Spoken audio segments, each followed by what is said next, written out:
Gimana keadaan Bapak tadi, Mbak? Tanya Intan begitu menjumpai sang kakak. Tolong katakan Bapak baik-baik aja, Mbak. Perempuan yang umurnya tidak jauh di atas Intan itu menghela napas beratnya. Berdoa aja yang banyak. Intan. Intan langsung terduduk lemas di deratan bangku panjang itu. Ia masih menangis, tapi tidak lama kemudian air mata itu mengering dan tatapannya kosong. Aksa duduk di sebelah perempuan itu. Tidak bereaksi apa-apa. Padahal sebelumnya mereka saling berlutut dan saling memohon. Pak Dharma akan baik-baik saja. Intan tetap diam saja ketika suaminya itu berusaha menenangkannya. Pikirannya sepenuhnya tertuju pada sang ayah.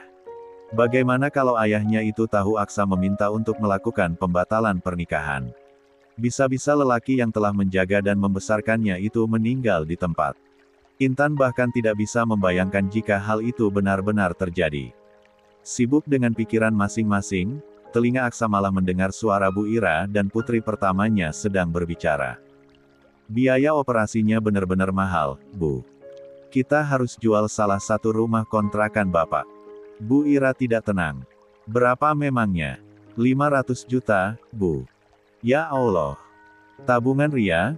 Nggak sampai segitu isinya. Nanti kalau Bapak udah pulang harus dilunasi, Bu. Aksa yang mendengarnya pun langsung berdiri. Ia melangkah menuju administrasi rumah sakit. Ada yang bisa dibantu, Bapak? Saya ingin melakukan pembayaran tindakan atas nama Bapak Dharma Wuryanto. Aksa lalu menyebutkan nama lengkap Pak Dharma, usia juga alamatnya. Oh, baik, Pak. Sebentar saya cek terlebih dahulu. Beberapa menit saja data Pak Dharma langsung tampil. Tadi sudah dilakukan pembayaran di muka sebesar 50 juta, ya, Bapak. Sisanya 456 juta rupiah. Aksa langsung mengeluarkan kartu hitamnya. Kartu dengan transaksi tanpa batas, lalu menyerahkannya pada petugas administrasi. Baik, Bapak. Sebentar saya transaksikan, ya. Aksa hanya diam menunggu. Tidak mengeluarkan sepatah kata pun. Silahkan Bapak PIN-nya. Kombinasi angka pun ditekan Aksa. Kemudian transaksi pun selesai. 8. Sudah Bapak, ini kwitansinya. Saat berbalik, Intan rupanya sudah menunggu di belakang Aksa. Mas. Intan. Di sana mata Intan berkaca-kaca lagi. Bisa bicara sebentar? Ya. Mereka berjalan keluar dari area rumah sakit. Melangkah menuju taman yang di depannya terdapat air pancuran. Begitu saja Intan memeluk Aksa dan menangis di dada lelaki itu. Please, jangan seperti ini, Mas. Tenggorokan Aksa langsung tercekat. Mas bisa bayangkan sendiri bagaimana jika Bapak tahu gimana keadaan kita. Bukan sekedar Intan, tapi Bapak juga bisa patah hati. Keadaannya bisa lebih buruk daripada ini. Intan menangis sesenggukan. Perasaannya benar-benar hancur. Mas boleh minta apapun, atau Mas boleh jika ingin nikahin Mbak Laivia sekalipun diam-diam. Tapi jangan batalkan pernikahan kita seperti ini, Mas. Tolong pikirkan orang tua Intan. Inilah yang Intan takutkan. Aksa benar-benar tidak punya kalimat untuk diucapkan. Ia terlalu terjepit oleh keadaan. Intan mohon, Mas. Intan juga akan ganti semua biaya perawatan Bapak. Pelukan Intan lalu luruh. Ia kembali berlutut dan memeluk kaki Aksa. Tangisnya yang ia tahan membuat tubuhnya bergetar. Tolong Intan sekali ini saja, Mas. Tolong jangan batalkan pernikahan ini. Intan mohon. Aksa lalu meraih tubuh Intan agar perempuan itu berdiri. Menatap kedua matanya dan menghapus air mata itu tanpa kata. Dan Intan, ditatap seperti itu semakin membuat hatinya tidak karu-karuan. Bagaimanapun ia telah jatuh hati pada lelaki di depannya ini. Ia kembali memeluk lelaki itu begitu saja dan menangis di pelukan suaminya itu. Keesokan harinya, operasi berjalan dengan lancar. Tidak ada kendala yang berarti. Namun sayangnya sampai sekarang Pak Dharma belum juga sadar dari tidurnya. Semua orang sudah harap-harap cemas akan keadaannya. Begitu mengerang dan membuka mata, yang pertama kali lelaki parubaya itu cari adalah Intan dan Aksa.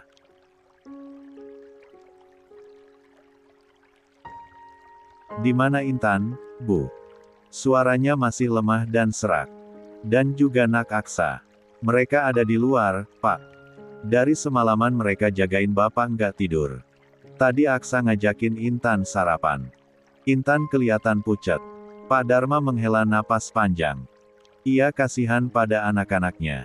Kondisinya ini malah membuat semua orang kerepotan. Bapak malah nyusahin anak-anak, Bu. Bu Ira berdecak.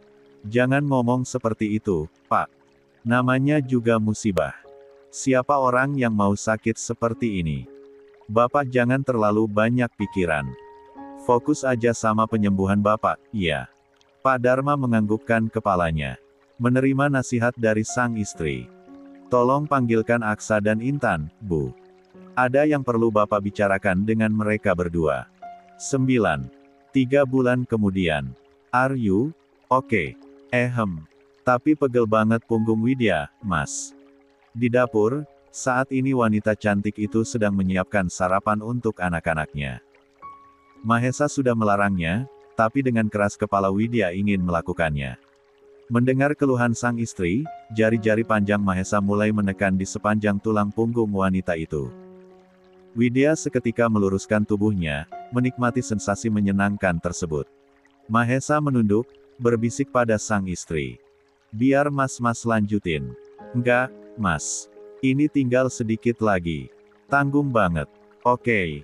Mahesa tetap memijat di sana untuk beberapa saat, dan Widya melanjutkan memotong daging yang akan dia olah. Kalau aku lahiran sama Laivia emang kenapa, Mas? Dia nggak lama lagi juga akan lulus. Kan bisa ditemenin sama Dokter Zaldi. Nope, kalau dia cuma jadi pendamping atau nemenin kamu. Nggak apa-apa. Kan hitung-hitung dia bisa nambah ilmu, Mas. Nggak, sayang. Jangan didebat lagi, Oke. Widya tahu, beberapa bulan ini sahabatnya itu sangat fokus dengan pendidikannya. Hanya fokus pada hal itu sebab ingin mengalihkan pikirannya dari semua hal yang mengganggu. Sebenarnya ia tahu, Laivia hanya sedang melarikan pikirannya dari sang kakak Aksa. Perempuan itu benar-benar tidak ingin disinggung sama sekali tentang lelaki itu. Nanti Widya USG ke dia ya. Dia ada di polinya Dokter Zaldi nanti. Oke. Mas nggak usah temenin, ya. Nanti Widya mau ngobrol sebentar sama Laivia di kafe rumah sakit. Sekalian tunggu Mas praktik. Kamu bisa istirahat di tempat Mas. Lihat nanti ya. Kabarin Mas. Iya, Mas. Dua insan yang cintanya semakin hari semakin kuat itu bercengkrama sesaat di dapur, sebelum Widya menegur sang suami agar lekas membangunkan anak-anak mereka. Mas, geli. Protes Widya saat Mahesa memberikan kecupan-kecupan kecil di lehernya. Bangunin anak-anak. Gih. 10. Oke. Mahesa lantas memeluk Widya sebentar dari belakang sambil mengecupi pundaknya. Mengusap perut buncit yang seharusnya sebentar lagi akan mengempis itu, lalu meninggalkan perempuan itu sendirian di sana. Mama! Teriak Nina yang sudah rapi dengan pakaiannya. Dia datang pada ibunya yang baru saja selesai menyajikan makanan di atas meja dengan air mata. Mas Niko coret-coret buku Nina, Ma. Nanti Miss Helen pasti nanyain kenapa bukunya jadi kotor. Widya mendesah. Ada-ada saja setiap pagi tingkah pola anak-anaknya ini. Sini Mama lihat. Nina lalu menyerahkan buku yang ia bawa dan menyerahkannya pada sang ibu. Ini, Ma. Digambar-gambar. Niko tanpa rasa bersalah lalu duduk di kursinya. Widya kemudian melotot pada anak keduanya tersebut. Niko. Siap diomelin, Mama. Begitu santai Niko menjawab Widya. Sambil memakan potongan daging steak yang sudah Widya siapkan. Berdoa dulu. Hihihi. Niko memang yang paling jahil. Pria cilik itu langsung menangkupkan kedua tangannya untuk berdoa dan mengusapnya ke wajah beberapa detik kemudian. Masakan Mama sama Papa emang yang paling enak. Nina yang masih kesal pada Niko semakin kesal saja karena sang kakak sama sekali tidak merasa bersalah. Mama. Widya langsung menenghela napasnya. Duduk di seberang meja Niko. Niko, kenapa kamu gambar-gambar buku Nina, sayang?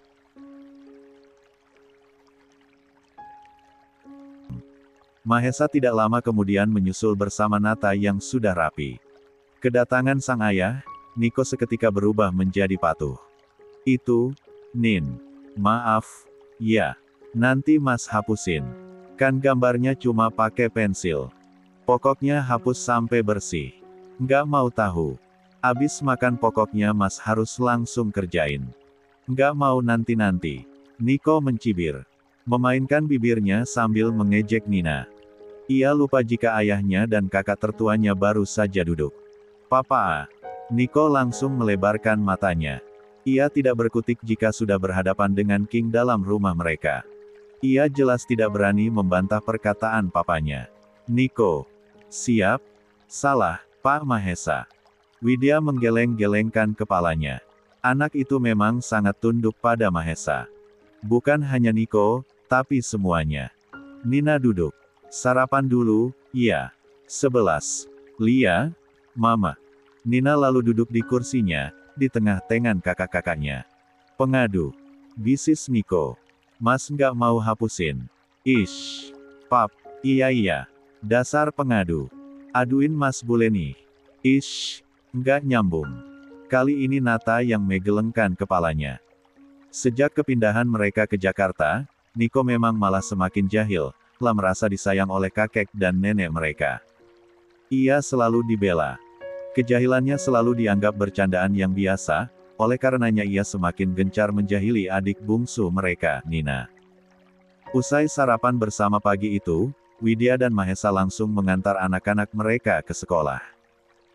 Setelahnya sepasang suami istri itu langsung bertolak menuju rumah sakit utama milik Mahesa yang saat ini ia kelola.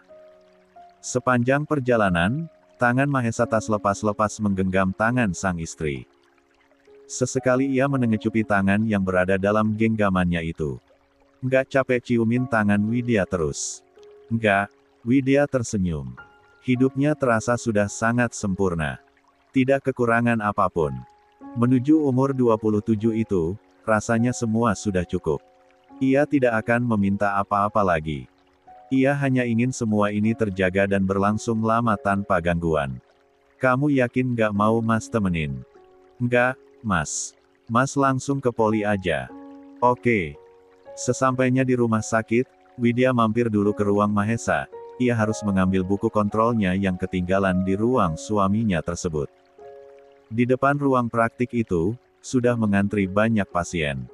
Mahesa memang menjadi salah satu dokter favorit. Kepiawaiannya terhadap pasiennya menjadi salah satu hal utama, juga tindakan yang diberikan selalu memberikan kepuasan. Tidak pernah ada yang komplain padanya. Yang antri rame banget, Mas. Karena 2 hari ambil libur. Laivia udah mau lulus spesialis. Widya kapan ya bisa lanjut, Mas? Kamu yakin mau lanjut? Boleh. Asal di Jakarta. Kalau di Jogja, kan Widya lulusnya di sana. Nggak boleh. 12. Widya lalu mengerucutkan bibirnya. Lah bertanya sesuatu yang padahal jawabannya saja sudah pasti. Lelaki itu pasti tidak akan mengizinkannya. Mahesa lalu mengambil buku kontrol Widya dalam laci meja kerjanya, menyerahkannya pada sang istri. Tentu saja, kecupan tidak lupa ia sematkan pada kening istri cantiknya tersebut. Untuk karir kamu akan selalu Mas dukung, tapi untuk jauh, Mas nggak bisa kasih izin. Maaf. Inovewetat. Good. Dasar posesif. Mahesa terkekeh pelan. Mengecup puncak kepala sang istri penuh sayang. Langsung ke ruang Mas kalau kamu udah selesai sama Laivia. Oke. Usai pemeriksaan bersama Laivia dan dokter konsulennya, Widya langsung mengajak sahabatnya itu untuk bersantai di kafe rumah sakit sesuai dengan janji mereka. Gimana kabar lo, Laivi? Laivia tersenyum sambil mengendikkan bahunya. Kayak yang lo lihat sendiri, Bun. I'm still good. Widya menghela napasnya pelan. Sorry, gue nggak bisa berbuat banyak buat masalah lo dan Mas, please, Bun. I don't want to hurt that name again. Oke. Kurang lebih 1 jam Laivia dan Widya berada di kafe itu. Berbicara banyak hal, sebelum akhirnya Laivia kembali ke poli dan Widya menuju tempat Mahesa. Poli kandungan. Laivia kembali sibuk bersama dokter konsulennya. Mereka siap menerima pasien baru lagi setelah ini. Pasien ini kamu yang periksa, Olivia. Baik, dokter. Tidak lama setelahnya, perawat memanggil antrian sesuatu dengan urutan.